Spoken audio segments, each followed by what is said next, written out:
I'm going to preface this by saying this is my way of sharpening. There are lots of ways of sharpening. I sharpen to get my tools to do what I'd like them to do. All right. So I use jigs, and so I really try and get repeatable stuff, and I'll go through those things that I use. It's the same techniques when I'm up at Campbell teaching those folks, because they've never sharpened. They think starting and turning is buying a lathe, having no idea about the quality of the edge of the tool, how important that is. I remember when I was first turning, I may have told some of you this before, but my birthday was coming up, and so my wife asked me, what would you like for your birthday? And I said, well, you know what? There's a guy in town that sharpens stuff. Why don't you take my gouges over and have him sharpen them? I'm thinking, that'll last me till my next birthday. And he comes back, he called my wife and he said, well, do you want them English grind, or you want them swept back? I had no idea what he was talking about. So, and they were high carbon steel to boot. They weren't high speed steel. So I learned pretty quickly that no, they don't last for a year. So the next purchase you do, you have to go out and buy a grinder. And then for me, hand in hand with that was getting the Vari-grind, because that, to me, the Wolverine system with the Vari-grind was really key in being able for me to reproduce. I didn't want to take the energy to learn to hand turn. There's some tools you have to hand turn, but some I just didn't want to go there. The other thing is that I use these kind of stones. I don't use the diamond or CBN wheels, and principally, for me, the one reason is that I know when I'm getting to the point where my tool is sharp is by watching the spark trail over that leading edge. And there's no spark trail on the CBN or the diamond wheels. So that all relies on proper setup. And I just like the ability to watch that edge come into focus with its sharpness. But despite everything, the first thing you have to do before you sharpen is take care of your stone. And you can see that this stone is pretty filthy, right? So there's a couple ways to take care of that. A lot of people use one of these. And when I'm working on the stone, I'm wearing a dust mask. That's pure silica there, or aluminum oxide silicates. So you can take this,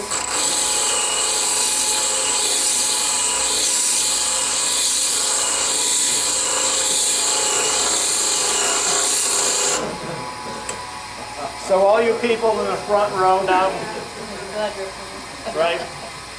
So that'll get me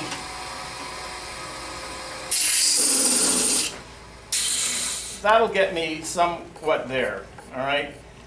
But if you have a groove that you have to take out, okay, doing it with one of these is a significant endeavor. So I use one of these. Anybody use one of these? This is Don Geiger's, all right? And this has a massive diamond in the front, single point diamond. It's got a ledge in the back, all right, that hooks on the back side of the table. And this screw allows you to turn it in and out.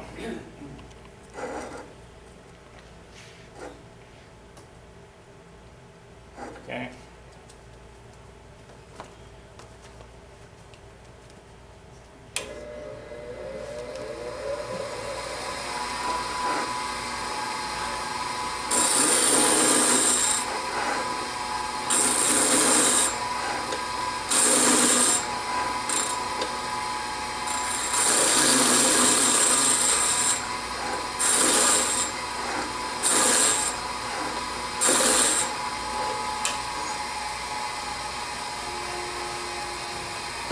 I'll let that wind down.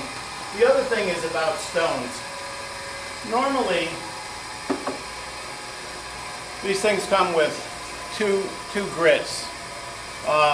You can have a 60 or an 80 on one side, maybe 120 on the other side.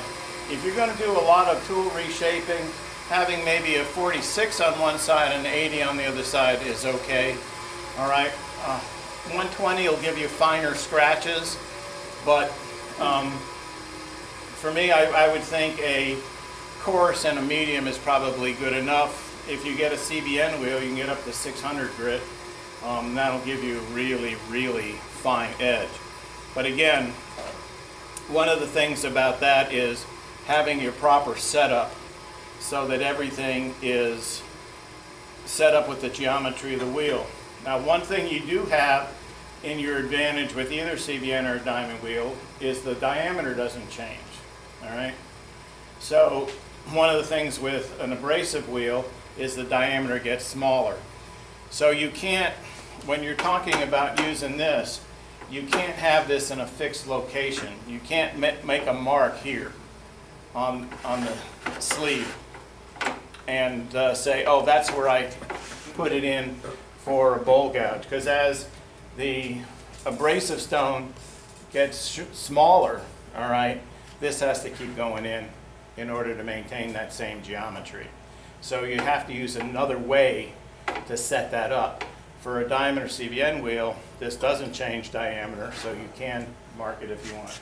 But you see that did a pretty good job of cleaning up that wheel, and it took care of any grooves that are in there. One of the things you should always think about doing is trying to use the whole surface of the stone, not just always go into the center, because you'll wear that out. Now, the other thing about stones is not only the grit, whether it's a 46 or 60 or 80 or 120, there's also a thing called the friability, and that is how aggressive the resin matrix holds on to the aggregate, all right? And what that means is the lower the letter, that's a letter like an I or J or K, is the more friable it is, and that means the more the abrasive will break apart and give you cleaner cutting surfaces each time, but it means that the stone is softer and you wear down your stone faster. So if you're going to do reshaping of things, a harder stone like a K is probably going to be better than a soft stone like an I, all right? Because if you're doing a lot of dramatic grinding, and we'll show that in a little bit, you'll wear out your stones faster, okay? A soft stone, and I brought one of each today so you can check this out. One of the reasons that people were so concerned about the speed of your grinder, everybody wants to go to a slow speed grinder now, 1800 RPM, rather than 3600 or whatever, and that's because of heat generation. It's the same thing with the more friable stones.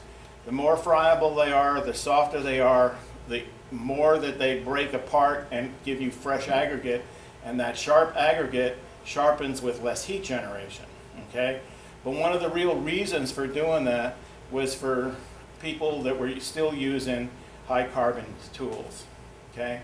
High carbon tools temper at about 500 degrees, and once you hit the tempering temperature, you're going to lose your temper on a carbon tool. On a high-speed steel tool, it's a much more elaborate tempering thing. They control it based on the metals, whether it's M2 or whatever. But it'll be between 700 something and 900 degrees to be the tempering temperature, and you're not as likely to lose your temper. But if you see if you ever use high carbon steel tools and you turn them blue, it's gone, all right? You have to grind all that blue off and get back below that, and if it's bad enough, you can reheat treat, okay? And you can do that by, if any of you had played when we've done tool making, you know that we put a torch on it and you watch the color start moving up the shaft, and you're looking for a dark straw. The dark straw is the equivalent of that 470 to 500 degrees. If you're dealing without a handle and you're just dealing with the metal, you can do it in a 500 degree oven. Okay? You'll put the steel in, and after you take it out, it'll be golden because you've hit the tempering temperature. So I'll go through some of the easier ones first.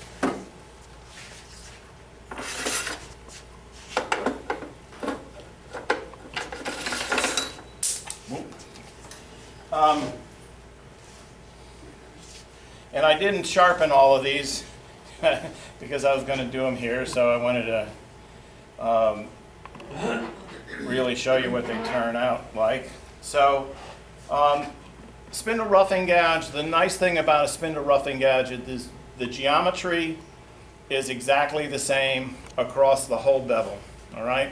So this is one of those that you can put in your V-block, set it here,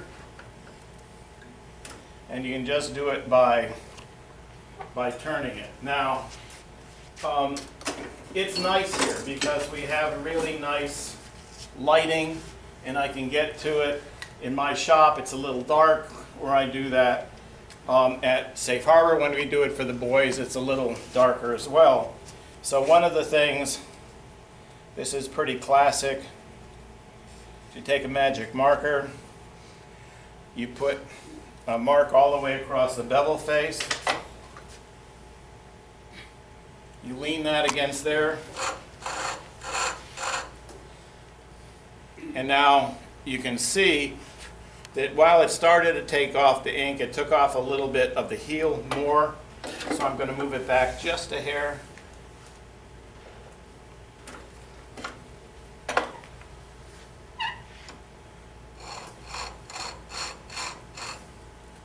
And now that's pretty even across, all right? So now I'm going to sharpen this. All of my tools, you will see my hands will be pretty close to the stone. The farther I get away from the stone, the more lever angle I can put on it, level force I can put on it, which can rock the bevel. So I'm just going to sit it in the V-block.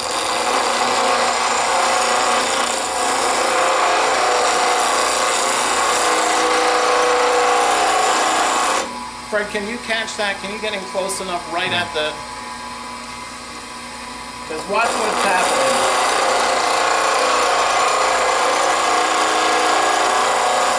You see those sparks coming over the leading edge? That's sharp, all right? It raises a burr, but that burr will go pretty quick. You can get rid of the burr if you want. But you can see that's sharp all the way around. You normally get rid of your burr and... No. You lose it in 10 seconds anyway. Okay. The carving tools, you do get rid of it, right? Wood carving tools? You do? Yeah, you would get rid of it. But I'm not doing carving tools tonight. So, the other thing is parting tools. Now, you could do that in the V pocket, but I tend to do this in a little different way. First of all, you have to pull it out so far and all of that. What I tend to do here, I do it freehand, although you can do it with a table too. But here what I want to do is avoid a series of different bevels across here. So what I'm going to do is start at the heel and then just slowly drop this down till I see the sparks coming off over the leading edge.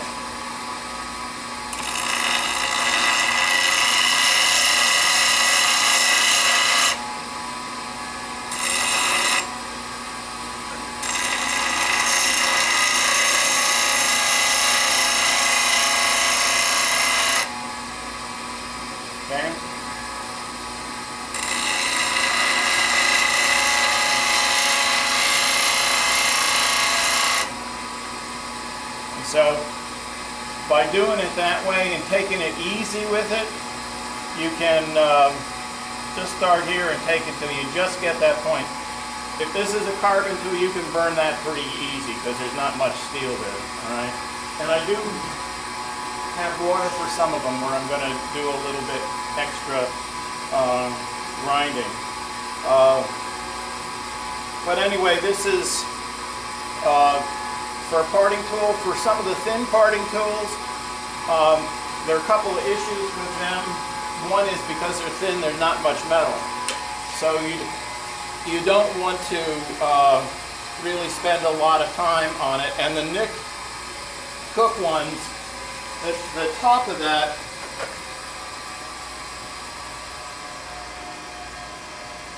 all right, this is actually a U here. So you're only going to sharpen this face right there. All right? You don't sharpen the top at all. You're just taking this back farther and farther because it's a really shallow little U. Because the idea with that is it's cutting at these two edges. All right. Yeah. Are there any special degrees for the rough and gouge? You know, people do lots of different things. I don't really measure it. The standard is supposed to be 20 degrees. I'm probably a little more than 20. All right, but you definitely don't want it that blunt, and you don't want it that shallow. If you're going to shallow, you're going to vibrate this cutting edge. If it's blunt, it doesn't give you really much room to vacate the chips underneath the bevel. You can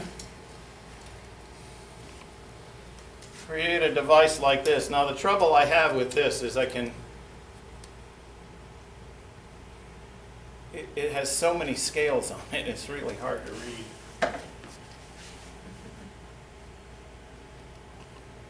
So it's about 35. All right. Is it a magnifier on that light? Yeah. Oh, I could use it. Let's see what else. Let's go back to the table again.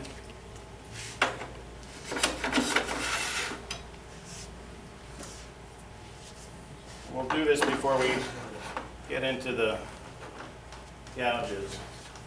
Now, with my roughing gouge, I generally have it at a little bit more of an angle than I do my scrapers. Okay.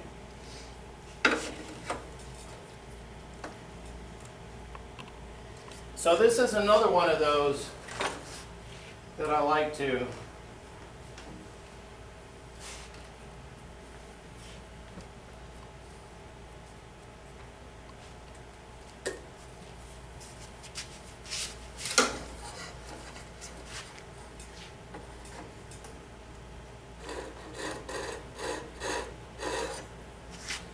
So you can see that just took off at the top. So I have to raise the table up. Oh, that's...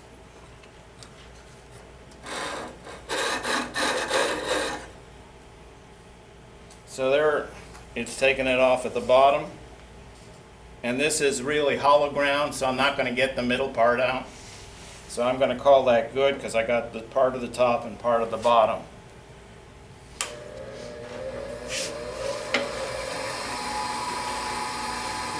Be careful with this hand from a safety standpoint. You want to be very conscious of where you are in relation to the stone. But I'm going to use the bottom of the table as an anchor point and my thumb on the top.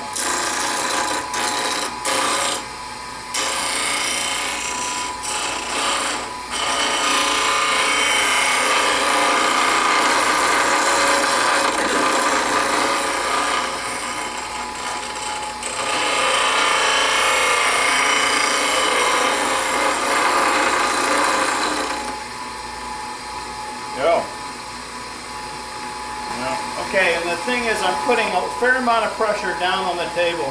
You don't want to have this ride up or rock to one side, all right? Let me get on this side. I have to get a little bit.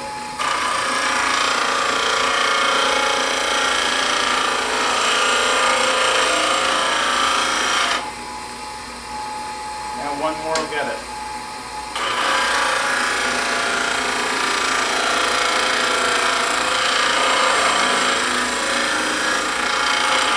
And that is toasty.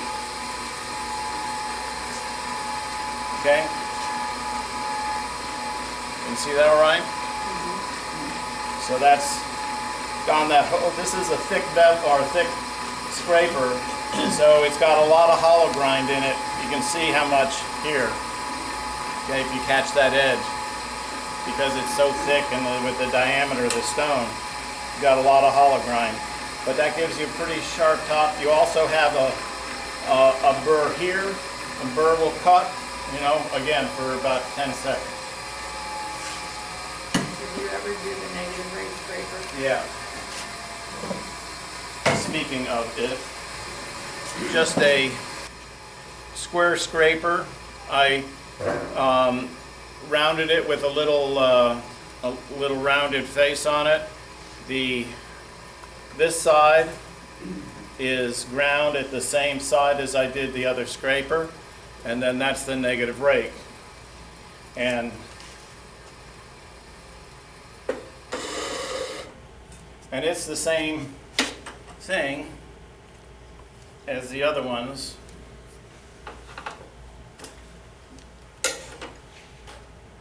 And sometimes you need to be able to do some adjustment.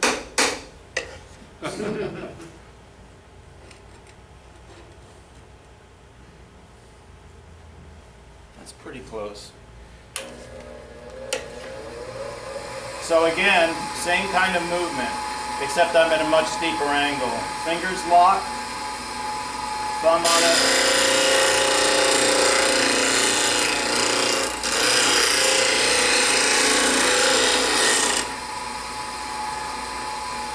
Let me just get that corner.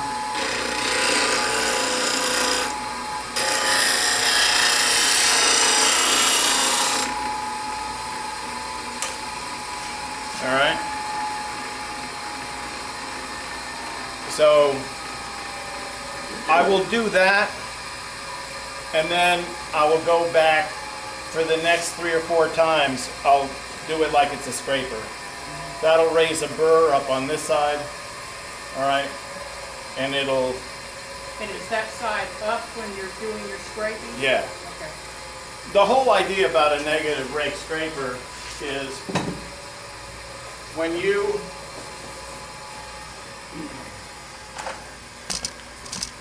you're trying to scrape something, you're always going to have your tool rest above center so that your scraper, all right, is facing downhill, because this is where you want to, there's no bevel rubbing here really. You're just trying to put a heavy duty edge with a scrape off this. If you're like this, you have the potential for a catastrophic. And I'll bet you some of you have, if you're doing the inside of a bowl, you're doing the bottom, everything's cool, and you're starting to come up the wall, and the wall's pretty thin, and the wall then changes its shape a little bit, and all of a sudden you hear a and you got a nice gouge. It's because as you've come around, you've lost that that angle. All right. Now, a negative rake scraper,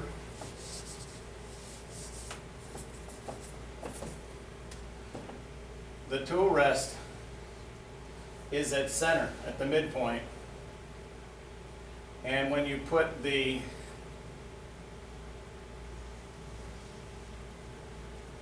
gouge against it, the scraper against it, it gives you that angle automatically.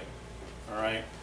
So you've got the cutting edge here, and you've got that So you don't have to hold it up off the tool rest. You can rest it flat, horizontal to the ways, and that'll be less aggressive and less prone to catch.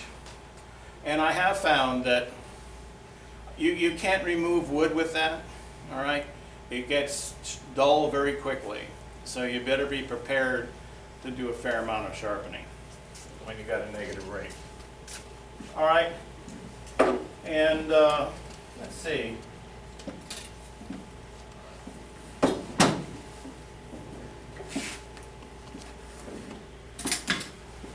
Ed, on the negative rate, I think it was either Bonnie Klein or Cindy Drossel, one of the two of them, who said that she'd found that 67 degrees was the good sum total Okay. between the bottom angle and the top angle. The occluded angle. Yeah.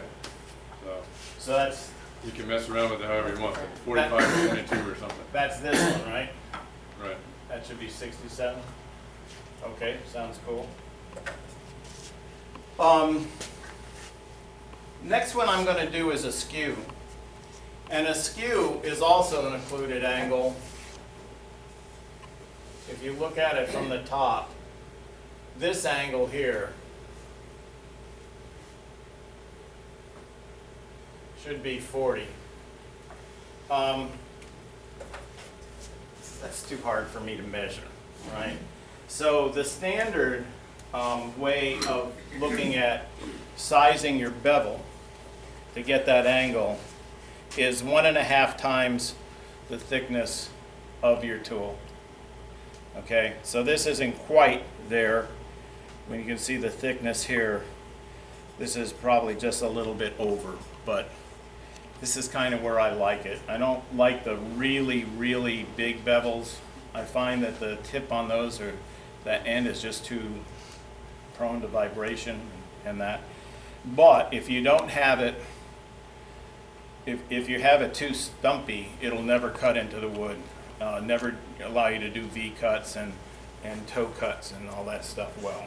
So this is another one of those where you've got to set the table in relationship to the stone. And you want this one to be repeatable.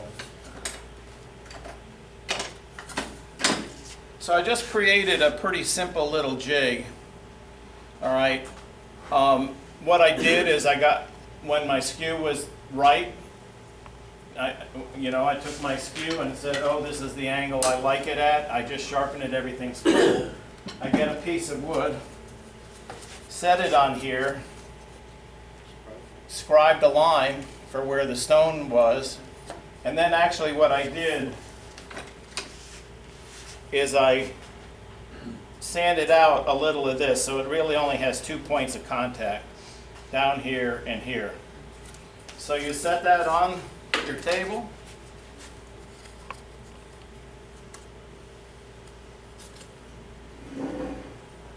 Okay.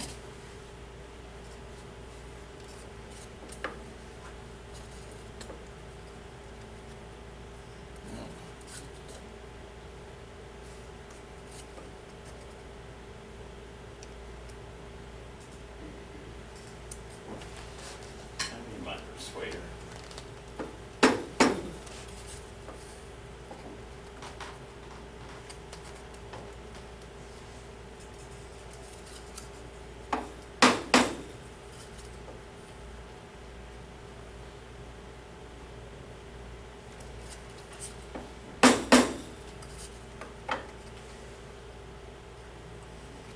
This is amazing. There we go. Okay, so I'm riding. This is flat on the table, and I'm contacting right here and right here. All right.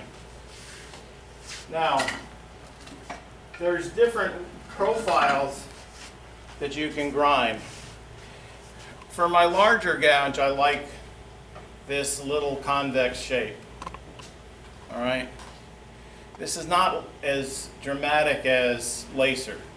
Although I did his for a long time, the big difference on lacers is that a third of his is square across, and then he drops down.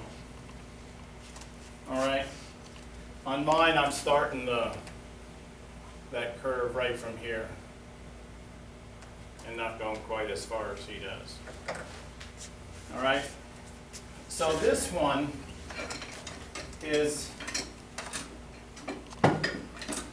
same kind of thing, but now I've got to rotate it with this curve. And I did sharpen this one, and you can feel, you want to feel the edge on that. That's pretty sharp. Yeah. Okay? And for a skew, you really need to be there. So again, I think I'll, just for grins,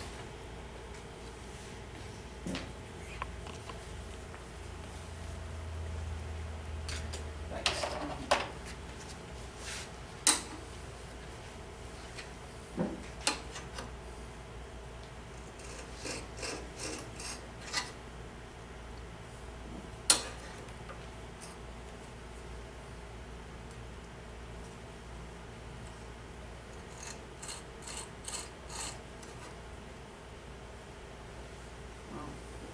But because I just sharpened it, an awful lot of it is hollow ground, so I'm not getting to it. But yeah, there we go. I'm taking it off up here. So let me take care of that. And now for this, rather than let this go across the whole surface, I'm going to try and keep the spark trail where that spark is coming across in the same basic position on the stone. All right? I'm not going to start over here and end up, you know, sharpening here and then sharpening over here and then sharpening here. I'm going to try and keep that spark trail all in the same place.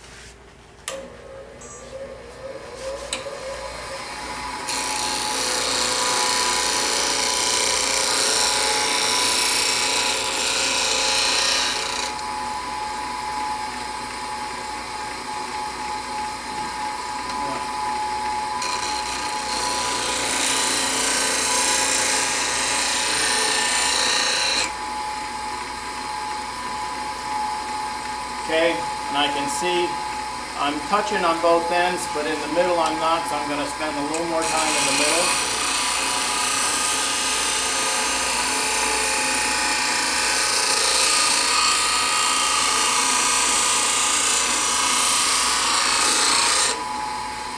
All right. So you can see the tendency here, what you have to be careful about doing with this one, and I'll do the other side in a minute, is not letting your hands ride up and down, all right? And not let it rock. And of course, you're always, depending on what handedness you are, it's always going to be easier going one way than it is the other.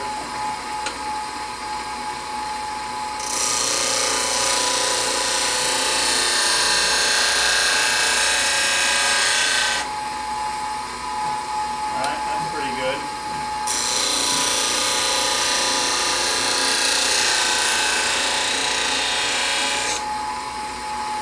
All right. So I do have a little in the front.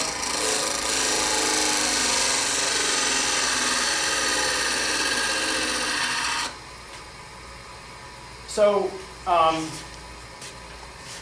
most of you know I'm reasonably good friends with Michael Moshe, and whenever he teaches, one of the things he does is he brings a dead switch for the grinder, all right?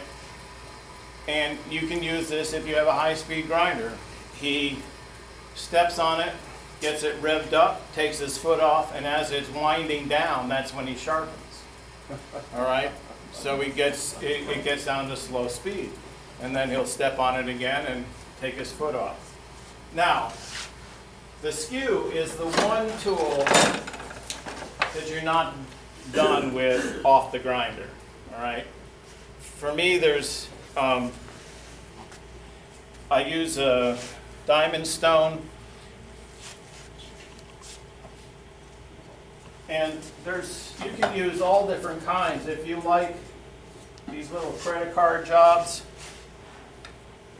you're going to run that dead against, flat against the bevel.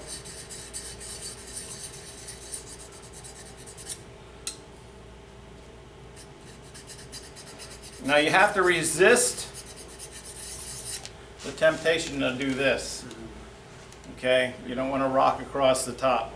The other thing you need to do is that takes care of the top point, and that takes care of the bottom. Okay? What's the ready to be done plate? This is the fine. It's the red one. This one is two different. It's it just says coarse and fine. I got this one here too. But the real thing is you want to make sure that you're flat against the bevel. And so you don't have to, with a skew, you do not have to take it back to the grinder. This is hollow ground, all right? So it's pretty easy. When this gets dull, take your diamond, come back to it, and what you'll see is you'll see across the top and across the bottom of the bevel, you'll start to see it get flat. You do that a few times, you're going to get rid of the hollow grind. As it starts approaching that hollow grind going away, go ahead and take it back to the stone. Now, for a half-inch gouge, a half-inch skew, I like this pretty much just square across, all right? So,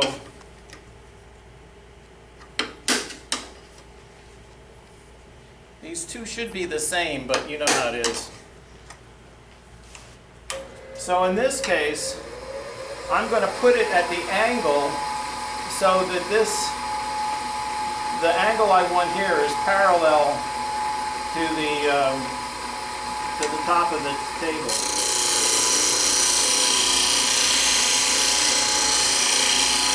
And I'm just going to move it side to side.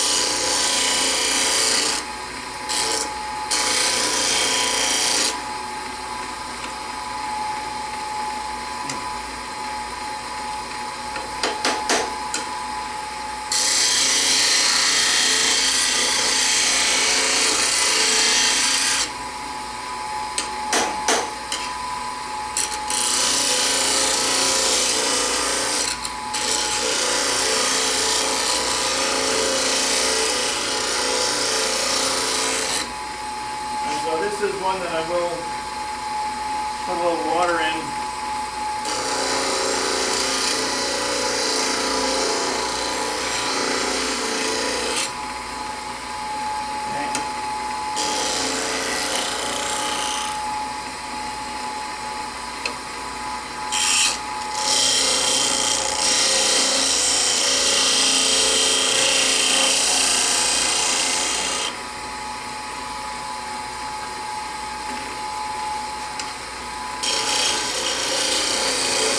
Now, one thing I want you to notice here, take a look at the sparks that are coming off underneath.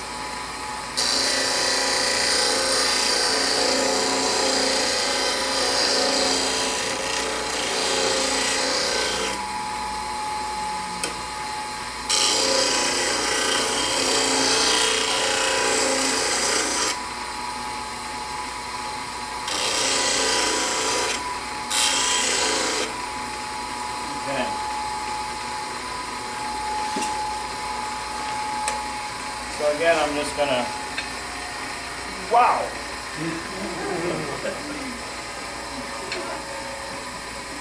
And of course this, because it's straight across, is a lot easier to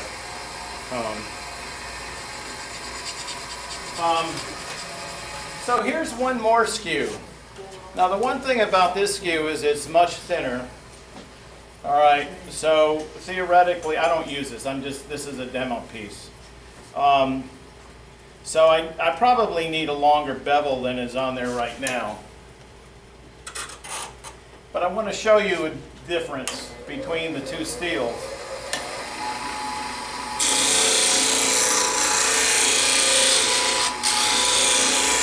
Can you see that? That's because this is high carbon steel. All right? It's like a sparkler.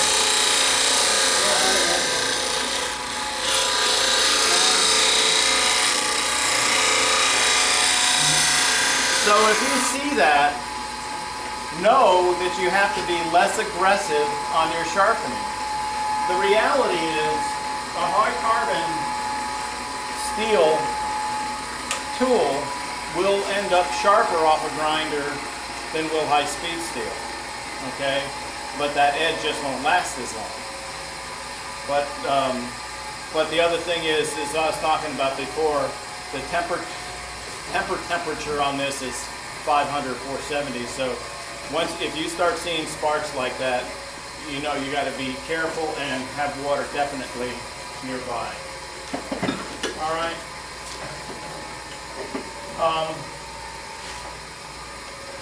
Okay, let's move on to the gouges. How many of you know your gouges and their shape, their flute shapes? Do you pay any attention to that? All right.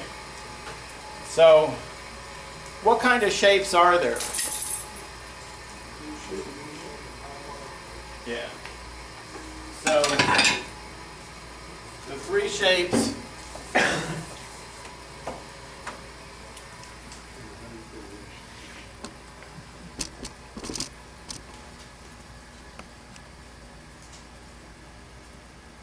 More or less like that.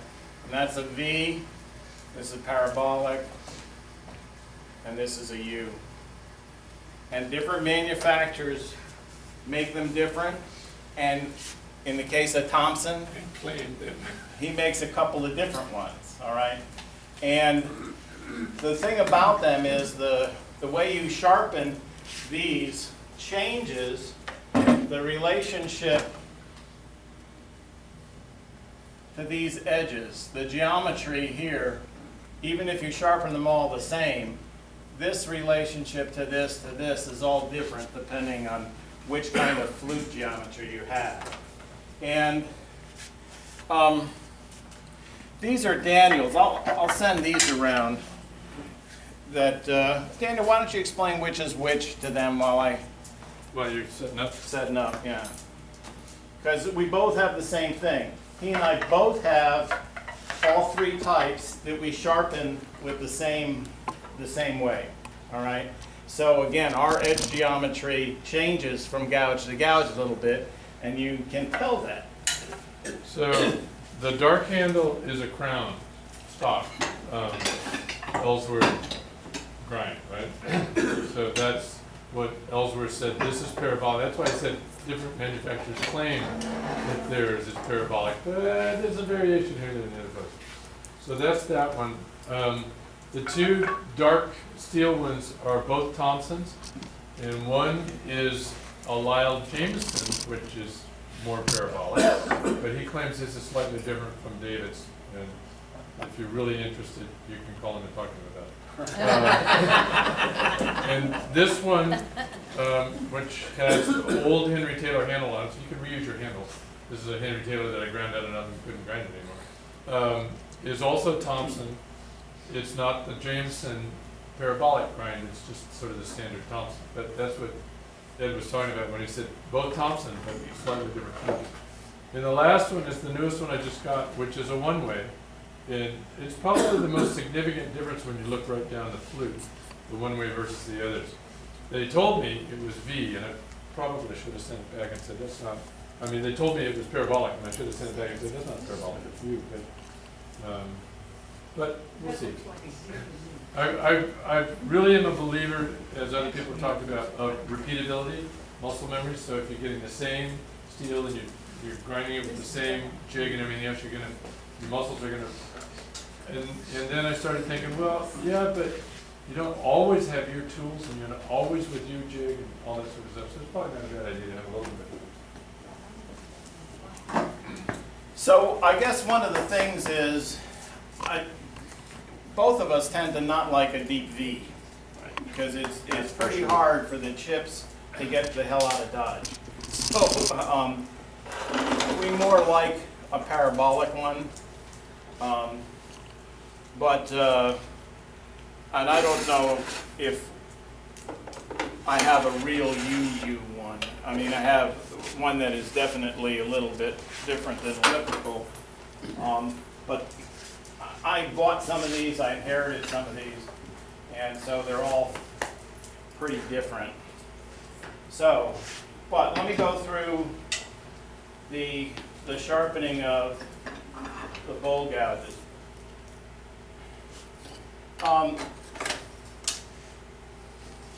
I think generally people talk about bowl gouges being in that 58 to 65 degree angle kind of thing, with people saying 60 is probably the norm. Definitely Doug Thompson says 60 is the norm. So what do I mean by 60? If I take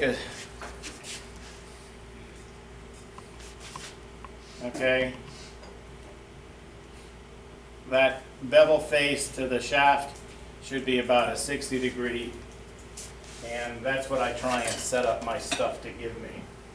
All right? The other thing is, well, how do you do that? How do you set up the grinder? You've got three things to deal with on a Vari-grind, all right? One of them is the stick out. One of them is the pivot, arm pivot, and the third one is the distance of that pivot from the stone face. So the first thing I do, Your preference on the shape is larger based on the way character of the chips? yes, and well, there are some differences because I like Ellsworth. I like an Ellsworth grind. All right, so for my bowl gouges, I use an Ellsworth. I use this, not a Wolverine. All right, and it's different. He wants a 2-inch stick out. This is a different angle than the Wolverine is, and he's doing that because he wants the 60 degrees on the nose and a 60 degree all the way around. Because the way he uses this gouge, he wants to be able to use it so that he can have the same geometry as he goes around the inside of a bowl. All right. Some of the others will look at getting a much different relationship between the nose and the sides, a 60 here or 62 here and a 45 on the sides. And so, but as Daniel's saying, a lot of it is muscle memory. If you've gotten to the point where you've learned to use your bowl gouge and you can create bowls reasonably well, as long as the grind is repeatable, you can use that tool. The problem is when you're using other people's tools, you're using other people's grinders and setups, and you're not able to get back to your grind, and so what you're used to isn't going to make it on here. So the three things I control this way: bowl gouge, 60 degrees, set that in the pocket, bring that up, tighten that down. And that sets my distance from the pocket to the stone face. And it doesn't matter if this wears. This will keep going in closer and closer each time. So then I'm going to use my Ellsworth. Now the next thing I want to do is control my stick out. So I have a block of wood with holes drilled in it. This one's drilled to 2 inches. All right. And on the Ellsworth system, the third one, this angle, which you can change on a Vari-grind, you can't change on an Ellsworth, it's fixed. All right, so for me, that's all I need. Use this jig, that setting. Now, one of the other things that I do, like I was saying before, I don't have my hand down here on the handle. A little motion here makes a big change up here. So I'm going to hold the jig. And I do it in three passes. I'm going to start on the right side and work on the right side to the back, left side to the back, and then blend between the nose, right?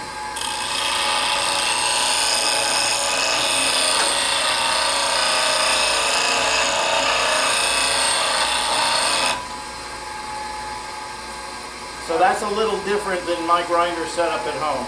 So it's all right.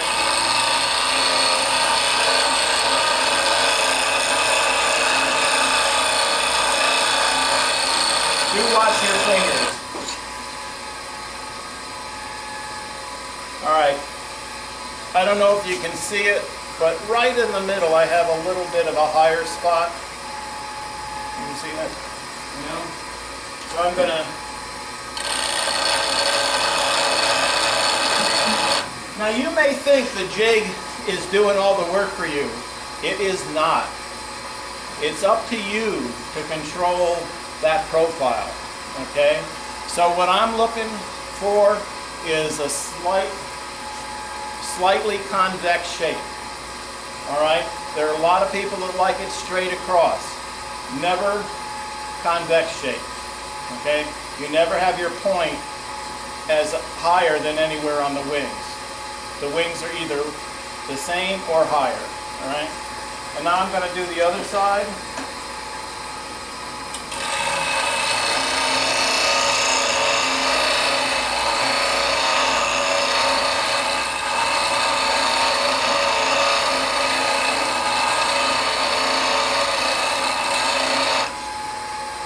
All right? And now I've got to blend across the nose. So, for me, I got stuff in the way.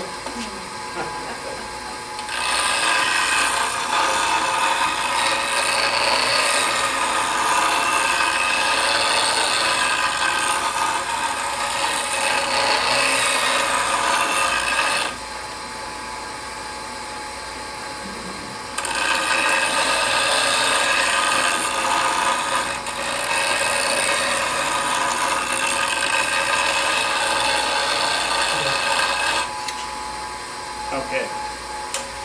When you sharpen the nose, why not just go ahead and roll it on over and sharpen the side on the same sweep? Because I'd rather have the control on this. I'd rather have the control to do them as three separate motions because they're not the same. What I do on the nose is different than I'm doing on the sides, okay? And because the one thing you have to be very careful about the nose is where it's hard to grind away too much on the sides, it's easy to grind away too much on the nose, all right? And so I have watched people come in to classes and just can't believe what these things look like, where they ground the nose back so that it's a flat. It's actually like a chisel in the front. Or the other thing that is bad is when I like this shape.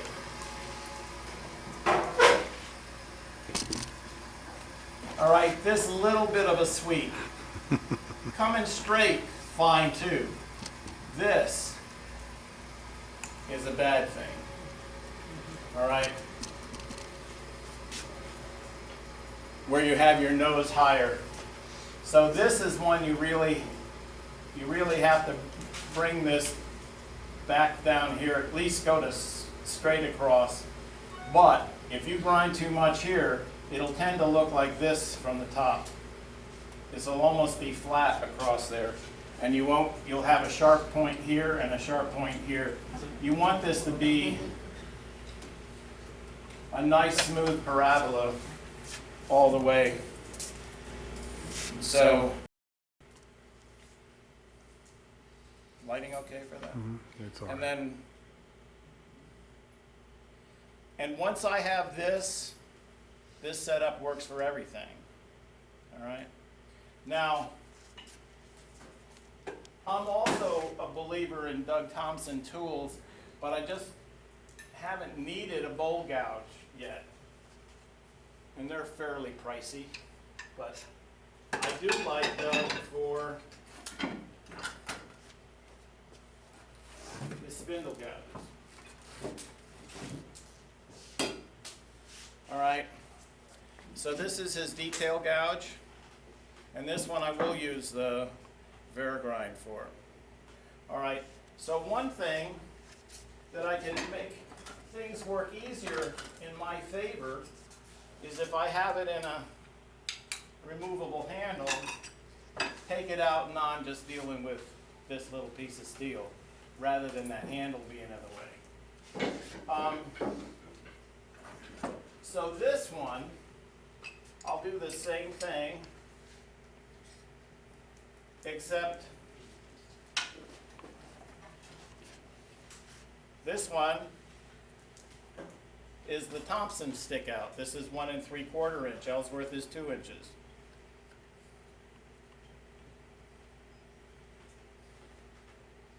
Okay, so there I have my stick out.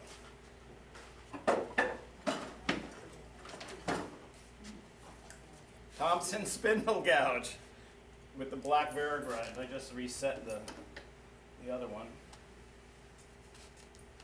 Uh-oh. I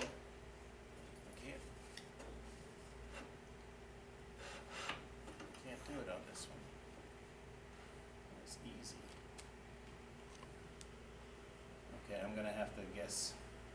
My thing on the bottom is farther back, so I can get this up. Don't tell the safety officer you took it off. Yeah, but I'm not taking it off.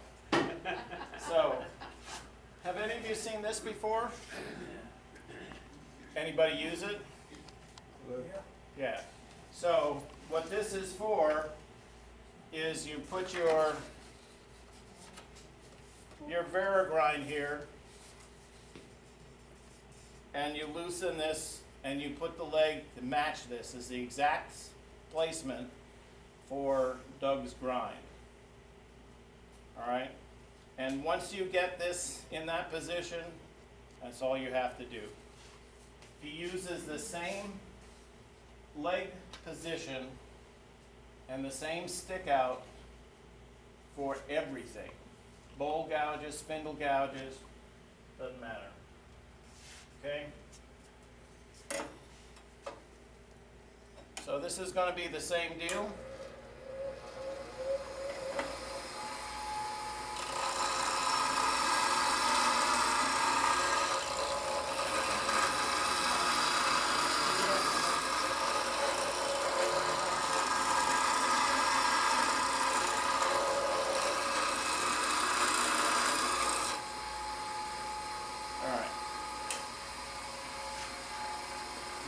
So this is the same. What angle is that at? This is at 40. All right. 40 on all sides? It's not the same on a spindle gouge as it is on a bowl gouge because you don't have the meat on the side. You have more of a sweep back here, but look, compare these in terms of the flute relationship to the total diameter. All right. There's a lot more meat out here to have a bevel. This really doesn't have a bevel like that. All right? So,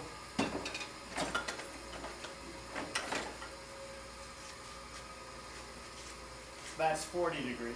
Well, yeah, right at 40 degrees. Okay? That's a detail gouge. And this is his spindle detail gouge. Now, I did bring, I haven't used it yet, but let me just compare the two. This is his regular spindle gouge, so you can see how different they are. okay? But it's the same, he uses the same setup. Now the reason that is because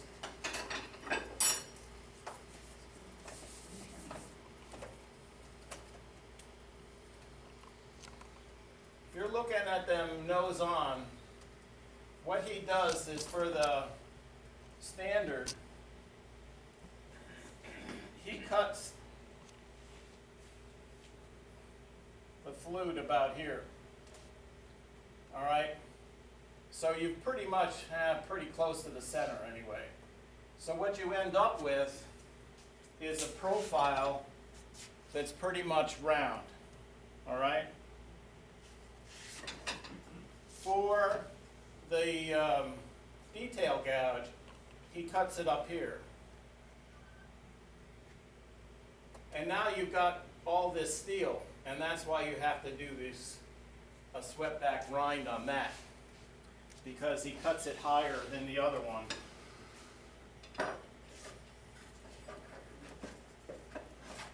And so because of that, you've got to take away some of the metal on the side. And that's why you have to have a sweep back in here where you don't need it for this one, okay? Thompson tools come sharp right out of the package, so you can use them right as it is. But again, it's the same setup as this. It's a 1 3/4 stick out, that same setting that this puts your Vari-grind in, and then you match it up so that your distance away from the stone gets that angle right in there. All right.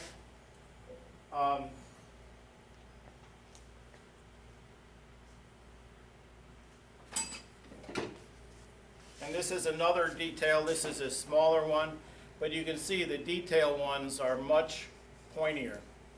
All right, and than the regular spindle gouges. But this flute, look how shallow that flute is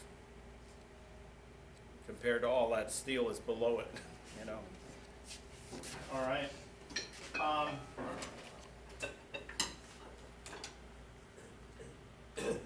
This is another one. This is a P and N. Look at the shape of that flute. All right. That's a pretty deep V, right? But this is done in a traditional grind. And so this is one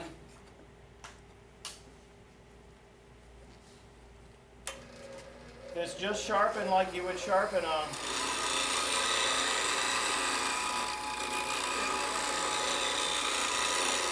roughly gouge. All right, but you also see that I put a secondary bevel on that. All right, so that's just done freehand. What is the benefit of a V gouge? I don't know. You know, I bought this one a long time ago. I haven't used it very much. I would say for using it as a traditional grind for that final pass on an inside of a bowl, where you're not taking off a lot of stuff, evacuating a lot of wood is not your real deal. You want to get a nice clean cut. That does reasonably well. Then of course you've got, there is another grind that you do, and I just do this setup on my own, where I have that nose is at about, instead of being a 60 degree, it's like an 80 degree. All right, very steep, and that's for doing the bottom of the bowl. And just like most of these, you can take this,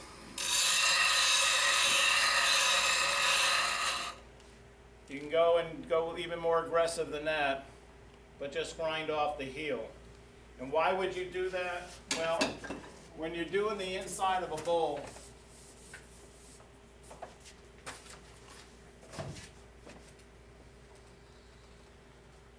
this, from here to here is easy. From here to here is where you get into trouble. because you're starting to run into the end grain head on. And what happens is if you have a long bevel and a sharp heel, you're cutting here, and that gouge behind you is giving you compression marks as it comes across that curve from here to here. And so you'll see that, you can see little dark lines. Sometime you wonder, where the heck did those come from? Well, they came from the heel of the gouge. So if you relieve that, if you grind that off, all you're doing is running with a shorter bevel. Who cares, you know? On my 80-degree gouge, it kind of looks like this. You know, all I care about is this little bit here, and this is about at that 80 degrees. So that means when I come in, first of all, if I want to start up here, my handle has to be way over here for that 80 degrees to come in with a cut. But when I get here, I can cut on that short bevel. The heel isn't rubbing at all, and it allows me to come through. For a bowl like this, that's not critical, all right? For a calabash, you betcha. Because you can't get your gouge in this area. You can't, with a conventional grind, you can't get it and have your handle not run into the upper rim of the calabash. So having something that allows you to come more straight in and still have an angle to go across, that's why I have one of these. All right. I'm gonna skip a few things. I've gotten through most of it, but the one thing I'm gonna do now is this. This is a Shop Fox gouge. You can see this is how it comes right out of the package. It's brand new. It's the same way Sorbies come out of the package, pretty much like this. That's not how you really want to use them, all right? So you're going to want to spill all your water on the floor. As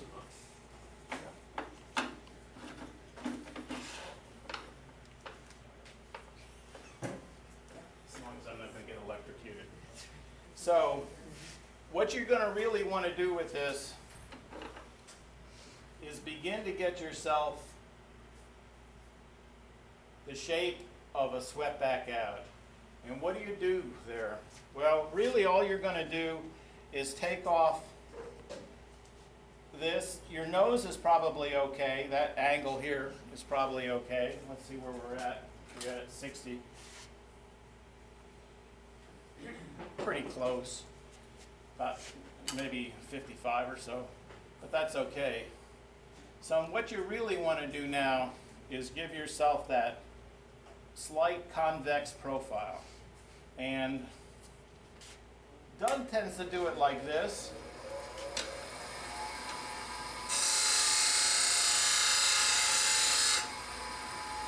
And I've tended to do it like this.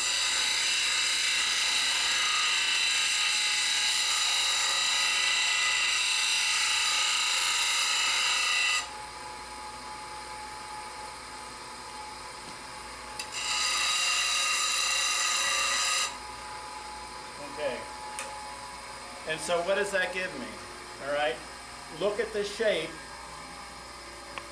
of where the flute is. All right. The only thing I have to do now is get rid of the steel on the side. I want to get rid of the steel so the steel ends right at that profile of the inside flute. All right. So again, I'll do it with Doug set up.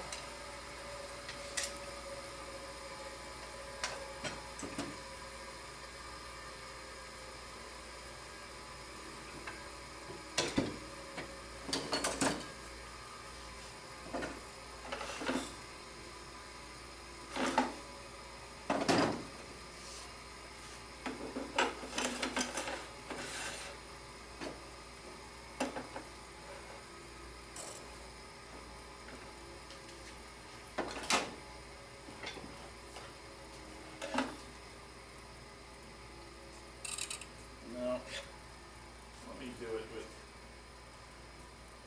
since I'm using this step back, let me use the.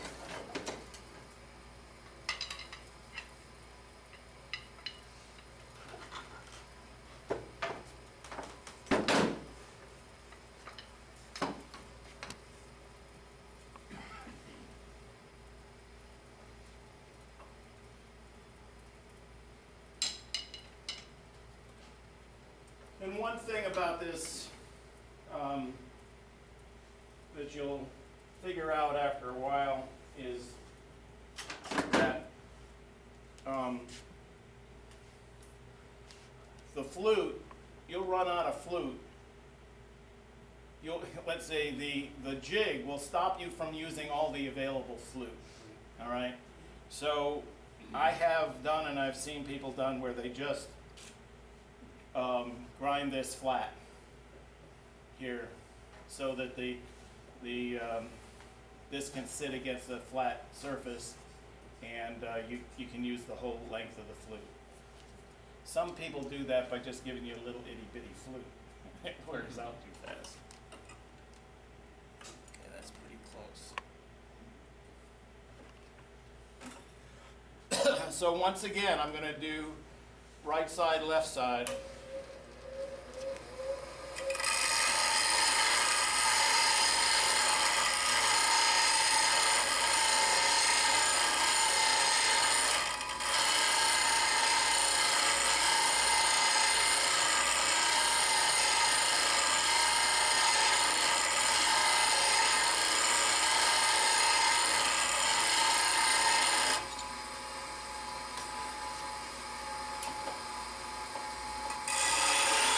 Could somebody get me just a little more water?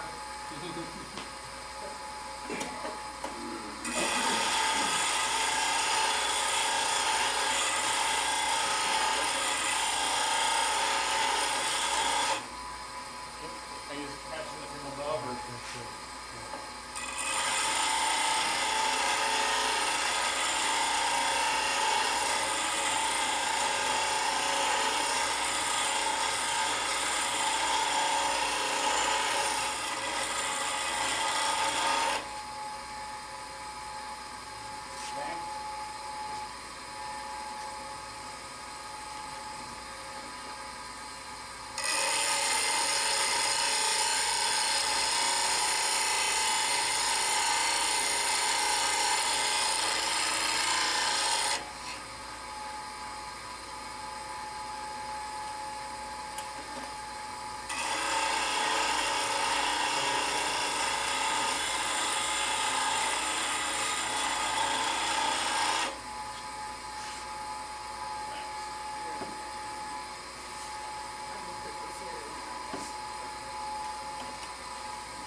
And now I'm doing the nose.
Okay? David, you said you're looking for spark trail, looking for loose spark trail over the nose. Say again? You just said you're looking for the spark trail. You're looking for a Over loose the spark whole edge. over the top. Yeah, over the top. And you can feel that as it goes around. But that, you know, from as ugly a shape as that was, it took, you know, 5 or 6 minutes to get it into what looks like a regular swept back grind. Now I will tell you, the first time you do that, you get pretty nervous, especially if it's an $85 gouge. The first time you do it for someone else, you also get nervous. And when you do it in front of folks, you get nervous. But if you've done it a few times, it's not that big a deal, because what you've done by doing that first grind, you've shown the shape that you have to get to, all right? And that shape is a function of the flute geometry. You're not going to change that. So now it's just a matter of taking the sides down to that profile of that flute, that by grinding that little profile in the front when you took off all the steel. That's all it took. Now you're getting back to it. Just a few other things. I typically don't hone my gouges, but some people do. All right. I have some special tools. Oh, let me do this. I got a few more minutes. High-speed steel hollowing tools, okay, where you just, it's an Ellsworth light tool. I have real Ellsworth tools, and he will take his and put it on a table and do that. That works okay. I sometimes have a little difficulty with the size of the tool because he has long handles on his, trying to get them. So I just as often do this.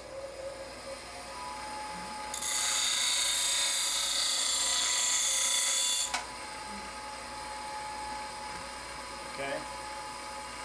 And that gives you a pretty sharp edge. What it does not give you, which the other one does, the other one gives you a burr, and this one doesn't, but the burr's not going to be there that long anyway, all right? So that's when I have my big Ellsworth tools, I do that way as well. There are some other tools.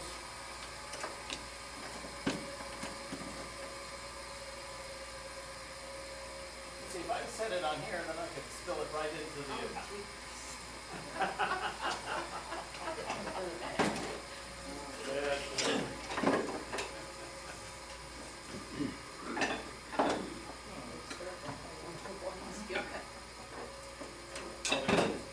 Okay.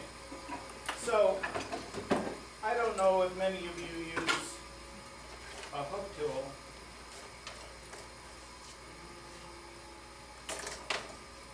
But there are two kinds of hooks. This is a Hassler hook, and on this one the bevel's on the outside.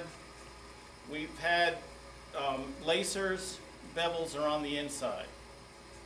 Okay? But for this, I'll just take a diamond paddle and go up and down the bevel face.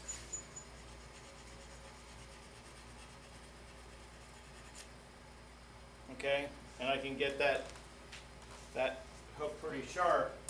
If I want to do the inside or get rid of the burr, I can take, I actually couldn't find it tonight. I have a half round one that's made just for these. This is a fish hook hone, and you can do this on the inside. And for the lacer kind of hook tools, you can use this to sharpen it because, like I say, the bevel's on the inside for his. All right. Oh, one more tool I had.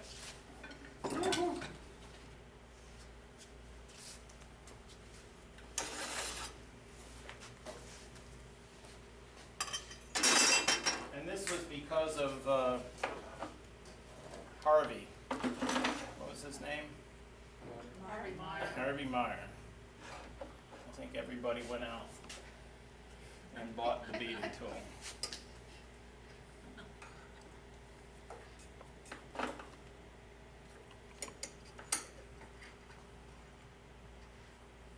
So one of the things that works, okay, good. This works fine without a handle. If you make a handle you can go in and out of, fine too. If you glue a handle on here, you're going to have to put a smaller riser block on your table. So